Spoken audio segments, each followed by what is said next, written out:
Түркістан облысының полицейлері бас мемлекеттік санитарлық дәрігердің қаулысына сәйкес күн сайын карантиндік шараларды бақылау және сақтау, азаматтар мен түрлі ұйымдардың, кәсіпкерлердің карантин режимін бұзуын анықтау бойынша қарқынды жұмыс жүргізуде. Арнайы мобильдік топтар адамдар көп шоғырланатын орындарда тұрақты рейдтік шаралар мен тексеру жұмыстарын жүргізуде. Облыс аумағында полицейлер карантин енгізілгеннен бері бүгінгі күнге дейін 529 құқық бұзушылықты анықтады. Оның ішінде 15-і үйлену тойы мен отбасылық жиындарды ұйымдастыру. Мысалы, Сайрамда 50-ден астам азаматтарды жинап, келін түсіру тойын өткізіп жатқан тұрғын анықталды.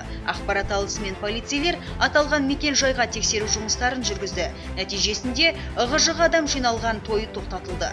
Той ұйымдастырушыларға қатысты әкімшілік хаттамалар толтырылды. Сондай-ақ 24-26 шілде күндері аралығында Төле би ауданы Біркөлік, Қасқасу тау шатқалдарында орналасқан демалыс орындарына баратын жолдарға блок-бекеттер қойылды.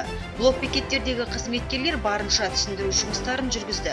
Яғни, демалыс орындарына келушілерге бас санитарлық дәрігердің қаулысы таныстырылып, жалпы 2500-ге жуық автокөліктер кері қайтарылды. Демалуға келуші азаматтардың көпшілігі Шымкент қаласының тұрғындары. Сонымен қатар жұмыс істеп тұрған 17 демалыс орындары анықталып, шара көрілді.